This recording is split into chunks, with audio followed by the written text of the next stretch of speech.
nos preocupa muito os termos dos 2 decretos feitos pelo governo, porque, ao nosso ver, esses decretos eles colocam responsabilidades para os moradores e não são aceitáveis.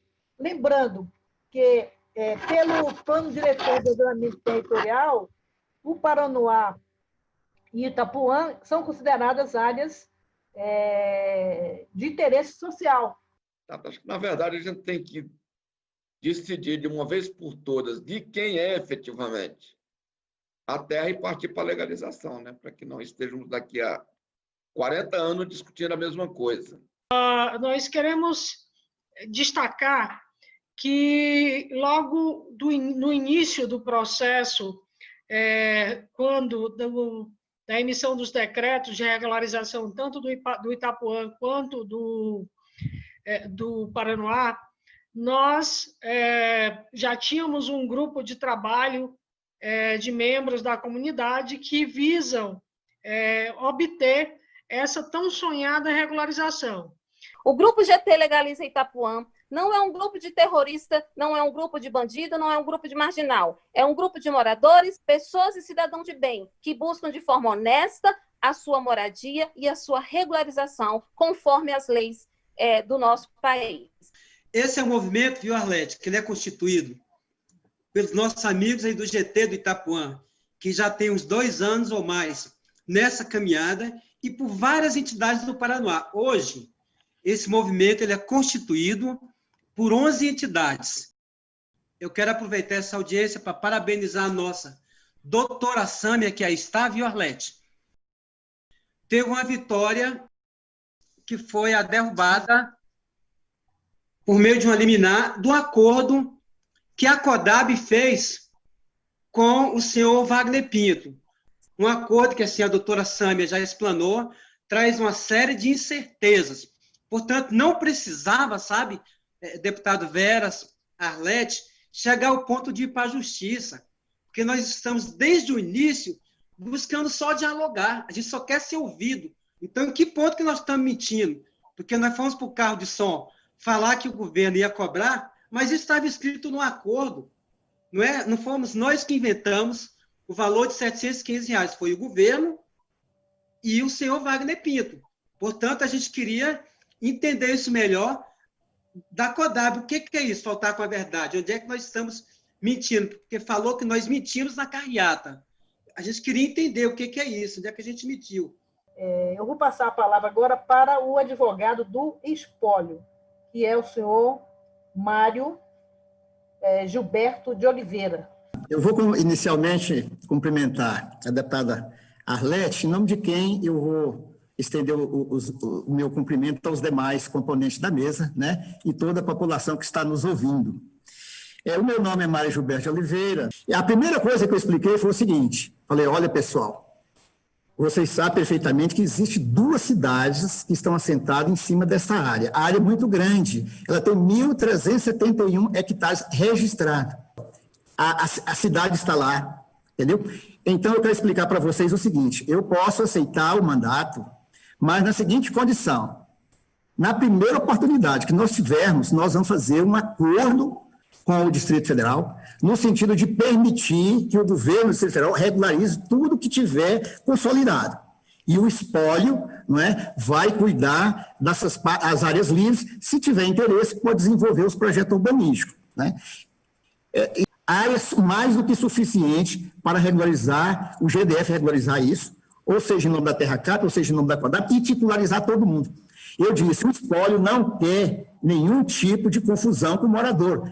Agora, por que não quer?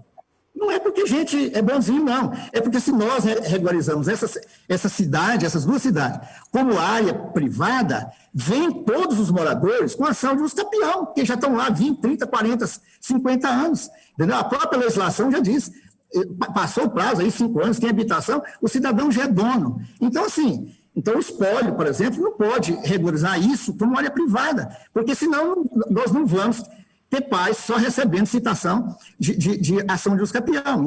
Recebemos o convite, aceitamos, participamos de várias reuniões com eles, com a doutora Sâmia já estava participando, com a doutora Edileuza, todo mundo, nós já participamos e sabíamos que é de suma importância isso para a região.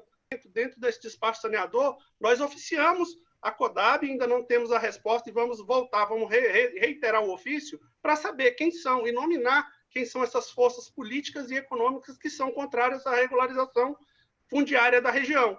Falando realmente que não existia a possibilidade de iniciar a regularização fundiária por parte do Wagner Pinto, porque ele não tinha legitimidade alguma. E por várias vezes, lembro que conversei com a doutora Sâmia também, ela também falou isso sobre essa questão, tinha ventilado isso aí, e ninguém levou a sério.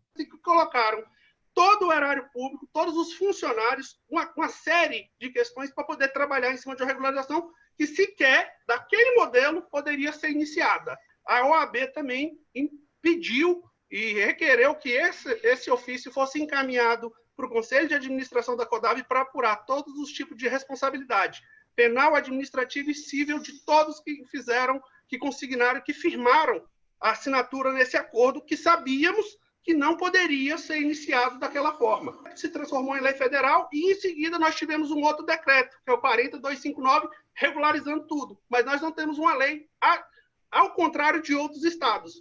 Muito obrigado, doutor Paulo. Fica aí a sua dica, né, que eu já incluía, já escrevi, já anotei aqui. Reginaldo Veras, com você. Resumo da história, gente. Pediu uma audiência pública com o Wellington, ele sempre muito solícito, está disposto a fazê-lo.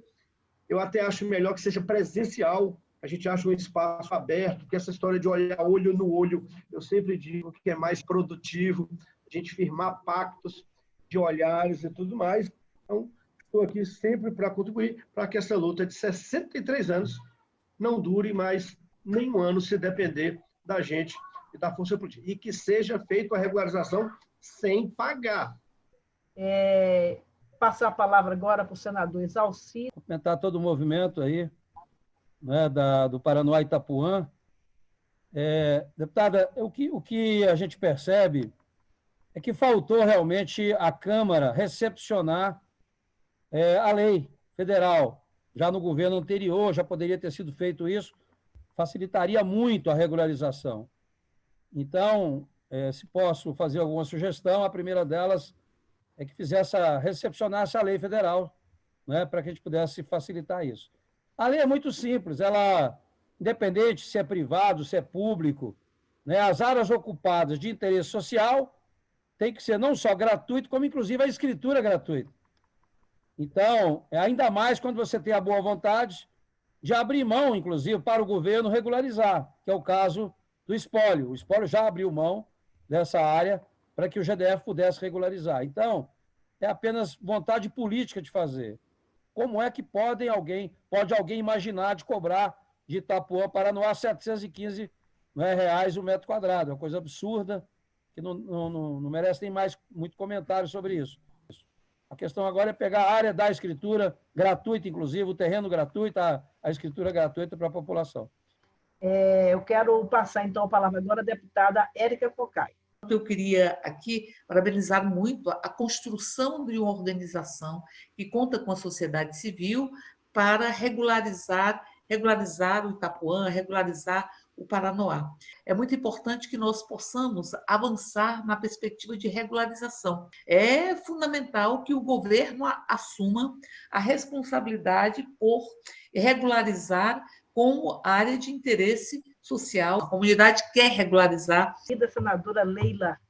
E dizer que a fala do advogado do espólio, doutor Mário Gilberto, eu acho que ela já diz tudo. Olha, o espólio quer cumprir o acordo de 2011, né? Está disposto a esse diálogo, porque isso foi um acordo, né, lá em 2011 entre o governo do Distrito Federal e a TerraCap. Então, está muito clara a intenção do espólio, e o que falta nesse momento é o governo do Distrito Federal fazer a regularização, é vontade política. É claro que existe a boa intenção do espólio, existe a vontade do povo, né, o apoio político de todos nós, e agora nós vamos observar e acompanhar todo esse andamento, porque, como o próprio Mário falou, eu acho que só depende do espólio e da própria TerraCap. Não é isso, Mário? Então, se tem esse acordo desde 2011, está sinalizado nessa audiência a intenção, né, do espólio, do advogado que os representa. Então, gente, o que precisa agora é vontade política. Quero agradecer em nome do povo de nossas regiões administrativas, aos deputados e senadores, que desde a publicação dos 2 decretos que suscitaram essa audiência pública, se colocaram à nossa disposição para evitar que o nosso povo sofra mais uma injustiça. Este é mais um movimento histórico em nossa comunidade. Nesse momento que se fala tanto em polarização, unimos todas as bandeiras partidárias, todas as cores de pensamentos políticos em uma só voz. Não ao pagamento pelo recebimento das escrituras dos lotes que nossa história de luta permite chamarmos de nosso. E agora nós estamos já com esse decreto 40.909, que é a regularização do Paranoá, que o prazo vence dia 23 de dezembro de 2020. Nós temos até o dia 23 de dezembro para regularizar o loteamento do Paranoá.